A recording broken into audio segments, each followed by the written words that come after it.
Hi everyone, welcome to day 3 of the book reading Atomic Habits by James Clear. So today we are reading chapter 2 How Your Habits Shape Your Identity and vice versa.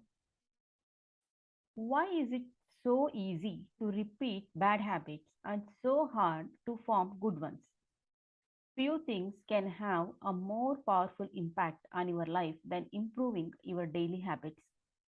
And yet, it is likely that this time next year you will be doing the same thing rather than something better. It often feels difficult to keep good habits going for more than a few days, even with sincere effort and the occasional burst of motivation. Habits like exercise, meditation, journaling, and cooking are reasonable for a day or two and then become a hassle. However, once your habits are established, they seem to stick around forever, especially the unwanted ones. Despite our best intentions, unhealthy habits like eating junk food, watching too much television, procrastinating, and smoking can feel impossible to break. Changing our habit is challenging for two reasons. We try to change the wrong thing, and second one, we try to change our habits in the wrong way. In this chapter, I'll address the first point. In the chapters that follow, I'll answer the second. Our first mistake is that we try to change the wrong thing. To understand what I mean, consider that there are three levels at which change can occur. You can imagine them like the layers of an onion. Three layers of behavior change: a change in your outcomes, a change in your processes, or a change in your identity. The first layer is changing your outcomes. This level is concerned with changing your results, losing weight, publishing a book, winning a championship. Most of the goals you set are associated with this level of change. Second layer is changing your process. This level is concerned with changing your habits and systems, implementing a new routine at the gym, decluttering your desk for better workflow, developing a meditation practice. Most of the habits you build are associated with this level. The third and deepest layer is changing your identity. This level is concerned with changing your beliefs, your worldview, your self image, your judgments about yourself and others. Most of the beliefs, assumptions, and biases you hold are associated with this level. Outcomes are about what you get, processes are about what you do, identity is about what you believe. When it comes to building habits that last, when it comes to building a system of 1% improvements, the problem is not that one level is better or worse than other. All levels of change are useful in their own way. The problem is the direction of change. Many people begin the process of changing their habits by focusing on what they want to achieve. This leads us to outcome based habits. The alternative is to build identity based habits. With this approach, we start by focusing on who we wish to become. With outcome based habits, the focus is on what you want to achieve. With identity based habits, the focus is on who you wish to become. Imagine two people resisting a cigarette. When offered a smoke, the first person says, "No thanks, I am trying to quit." It sounds like a reasonable response, but this person still believes they are a smoker who is trying to be something else. They are hoping their behavior will change while carrying around the same beliefs. The second person declines by saying, "No thanks, I am not a smoker." It is a small difference, but this statement signals a shift in identity. Smoking was part of their former life, not their current one. They no longer identify as someone who smokes. Most people don't even consider identity change when they set out to improve. They just think, "I want to be skinny." That is outcome. And If I stick to this diet, then I will be skinny. That is process. They set goals and determine the actions they should take to achieve those goals without considering the beliefs that drive their actions. They never shift the way they look at themselves, and they don't realize that their old identity can sabotage their new plans for change. Behind every system of actions are a system of beliefs. The system of a democracy is founded on beliefs like freedom, majority rule, and social equality. The system of a dictatorship has a very different set of beliefs like absolute authority and strict obedience. You can imagine many ways to try to get more people to vote in a democracy, but such behavior change would never get off the ground in a dictatorship. That's not the identity of the system. Voting is a behavior that is impossible under a certain set of beliefs. A similar pattern exists whether we are discussing individuals, organizations, or societies. There are a set of beliefs and assumptions that shape the system, an identity behind the habits. Behavior that is congruent with the self will not last. You may want more money, but if your identity is someone who consumes rather than creates, then you will continue to be pulled towards spending rather than earning. You may want better health, but if you continue to prioritize comfort over accomplishment, you will be drawn to relaxing rather than training. It is hard to change your habits if you never change the underlying beliefs that led to your past behavior. You have a new goal and a new plan, and you haven't changed who you are. The story of Brian Clark, an entrepreneur from Boulder, Colorado, provides a good example. For as long as I can remember, I have chewed my fingernails, Clark told me. It started as a nervous habit when I was young and then morphed into an undesirable grooming ritual. One day I resolved to stop chewing my nails until they grew out a bit. Through mindful willpower alone, I managed to do it. Then Clark did something surprising. I asked my wife to schedule my first ever manicure. He said, my thought was that if I started paying to maintain my nails, I wouldn't chew them. And it worked. But not for the monetary reason. What happened was the manicure made my fingers look really nice for the first time. The manicurist even said that other than chewing, I had really healthy, attractive nails. Suddenly, I was proud of my fingernails. And even though that's something I had never aspired to, it made all the difference. I have never chewed my nails since, not even a single close call. And it's because I now take pride in properly caring for them. The ultimate form of intrinsic motivation is when a habit becomes part of your identity. It's one thing to say, I am the type of person who wants this. It is something very different to say, I am the type of person who is this. The more pride you have in a particular aspect of your identity, the more motivated you will be to maintain the habits associated with it. If you are proud of how your hair looks, you will develop all sorts of habits to care for and maintain it. If you are proud of the size of your biceps, you will make sure you never skip an upper body workout. If you are proud of the scarves you knit, you will be more likely to spend hours knitting each week. Once your pride gets involved, you will fight tooth and nail to maintain your habits. True behavior change is identity change. You might start a habit because of motivation, but the only reason you will stick with one is that it becomes part of your identity. Anyone can convince themselves to visit the gym or eat healthy once or twice. But if you don't shift the belief behind the behavior, then it is hard to stick with long term changes. Improvements are only temporary until they become part of who you are. The goal is not to read a book. The goal is to become a reader. The goal is not to run a marathon. The goal is to become a runner.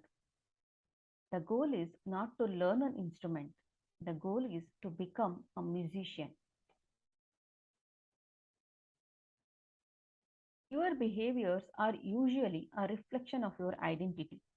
What you do is an indication of the type of person you believe that you are, either consciously or non consciously.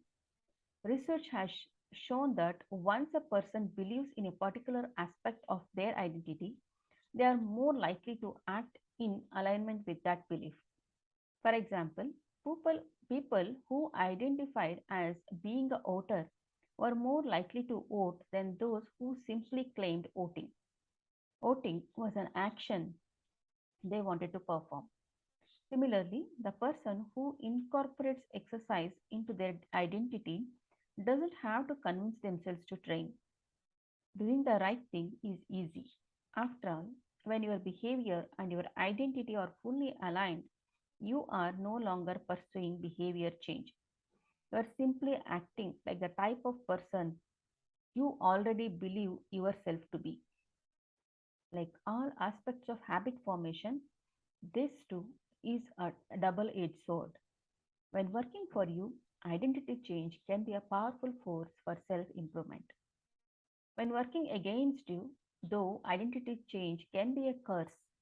Once you have adopted an identity, it can be easy to let your allegiance to it impact your ability to change. Many people walk through life in a cognitive slumber, blindly following the norms attached to their identity. I am terrible with directions. I am not a morning person. I am bad at remembering people's names. I am always late. I am not good with technology. I am horrible at math. And a thousand other variations. When you have repeated a story to yourself for years, it is easy to slide into these mental grooves and accept them as fact. In time, you begin to resist certain actions because that's not who I am. There is internal pressure to maintain your self image and behave in a way that is consistent with your beliefs. You find whatever you can to avoid contradicting yourself. The more deeply a thought or action is tied to your identity, the more difficult it is to change it.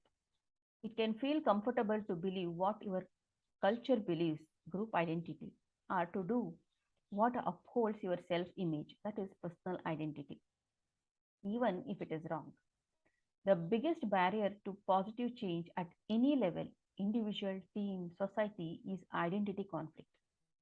Good habits can make rational sense, but if they conflict with your identity, you will fail to put them into action. On any given day, you may struggle with your habits because you are too busy, or too tired, or too overwhelmed, or hundreds of other reasons. Over the long run, however, the real reason you fail to stick with habits is that your self image gets in the way. This is why you can't get too attached to one version of your identity. Progress requires unlearning. Becoming the best version of yourself requires you to continuously edit your beliefs and to upgrade and expand your identity. This brings us to an important question. If your beliefs and worldview play such an important role in your behavior, where do they come from in the first place? How exactly is your identity formed? And how can you emphasize new aspects of your identity that serve you and gradually erase the pieces that hinder you? The two steps process to changing your identity. Your identity emerges out of your habits. You are not born with preset beliefs. Every belief, including those about yourself, is learned and conditioned through experience. More precisely, your habits are how you embody your identity. When you make your bed each day, you embody the identity of an organized person. When you write each day, you embody the identity of a creative person. When you train each day, you embody the identity of an athletic person. The more you repeat a behavior, the more you reinforce the identity associated with that behavior. In fact, the word identity was originally derived from the Latin words essentiatas, which means being. and identidem, which means repeatedly. Your identity is literally your repeated beingness. Whatever your identity is right now, you only believe it because you have proof of it. If you go to church every Sunday for 20 years, you have evidence that you are religious. If you study biology for 1 hour every night, you have evidence that you are studious. If you go to the gym even when it is snowing, you have evidence that you are committed to fitness. The more evidence you have for a belief, the more strongly you will believe it. For most of my early life, I didn't consider myself a writer. If you were to ask any of my high school teachers or college professors, they would tell you I was an average writer at best, certainly not a standout. When I began my writing career, I published a new article every Monday and Thursday.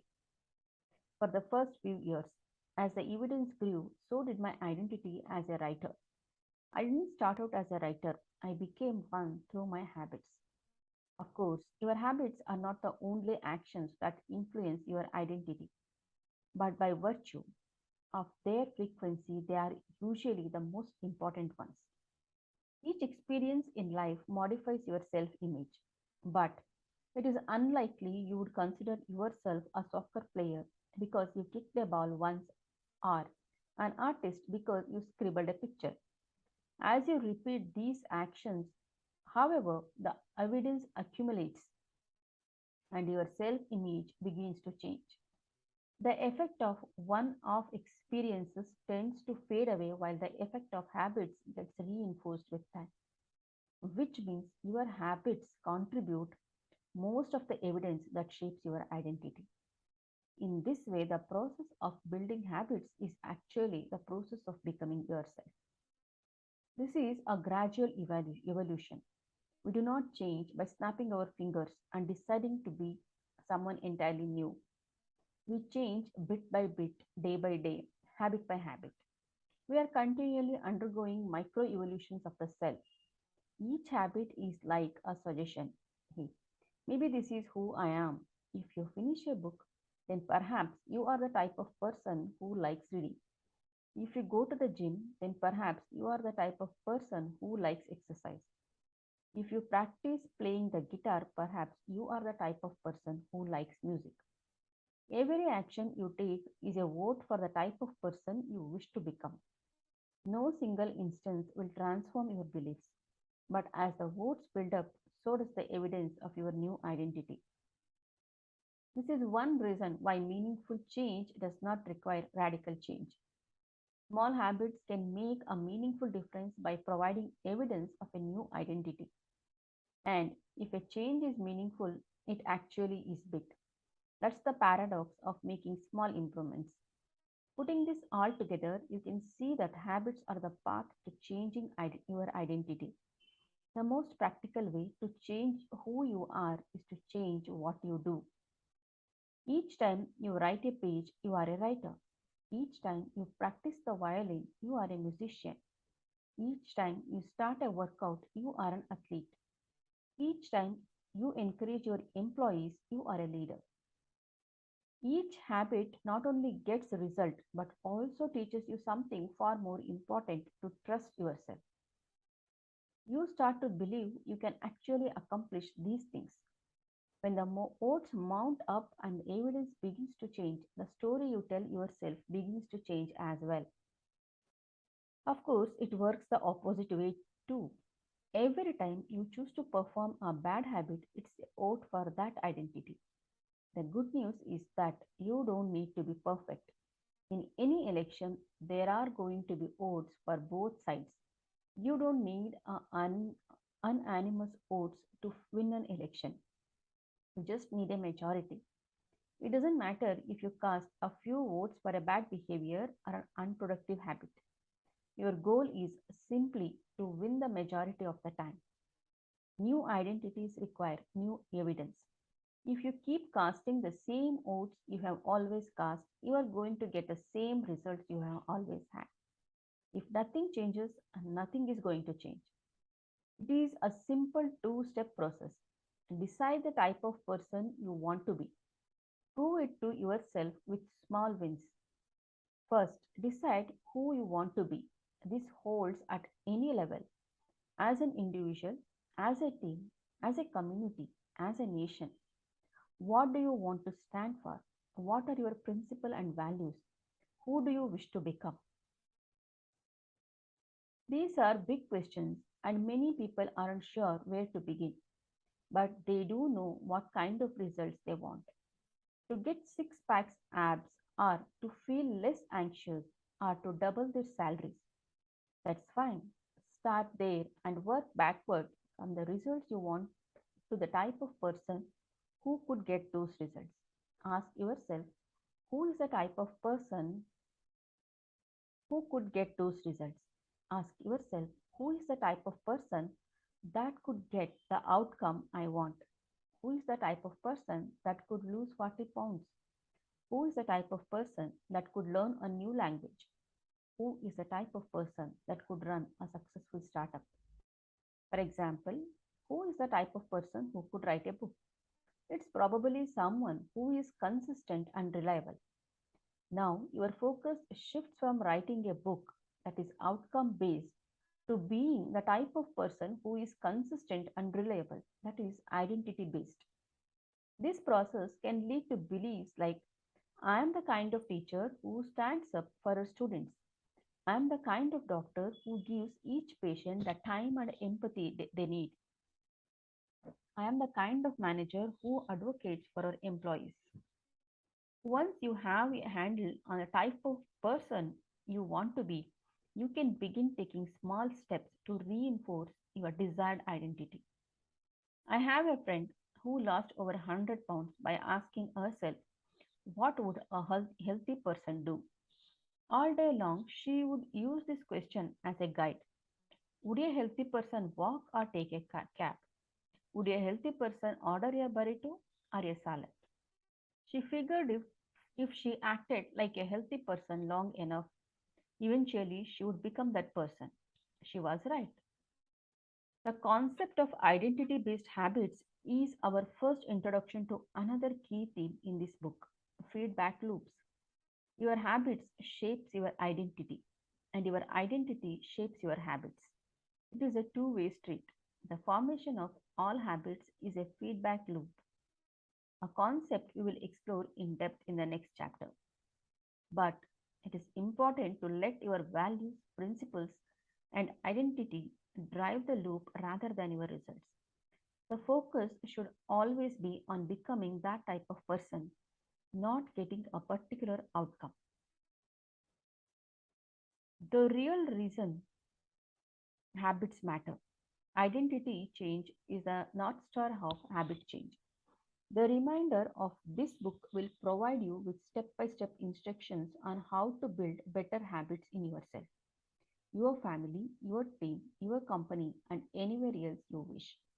But the key question is, are you becoming the type of person you want to become?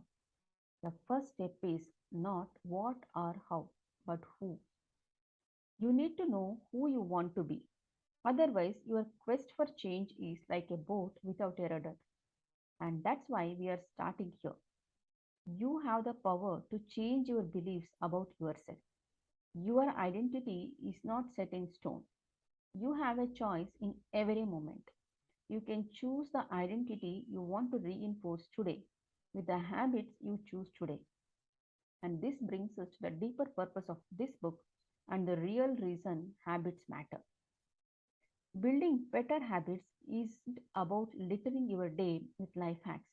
It's not about flossing one tooth each night or taking a cold shower each morning or wearing the same outfit each day. It's not about achieving external measures of success like earning more money, losing weight, or reducing stress.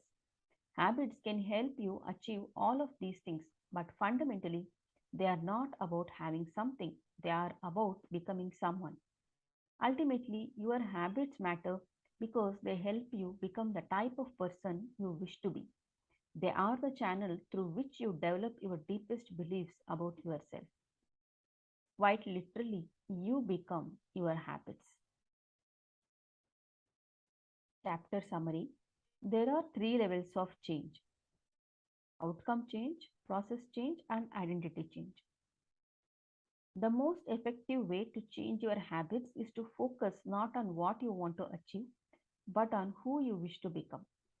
Your identity emerges out of your habits. Every action is a vote for the type of person you wish to become. Becoming the best version of yourself requires you to continuously edit your beliefs and to upgrade and expand your identity. The real reason habits matter is not because they can get you better results, although they can do that, but because they can change your beliefs about yourself. This is end of chapter 2. Let's stop here and continue tomorrow.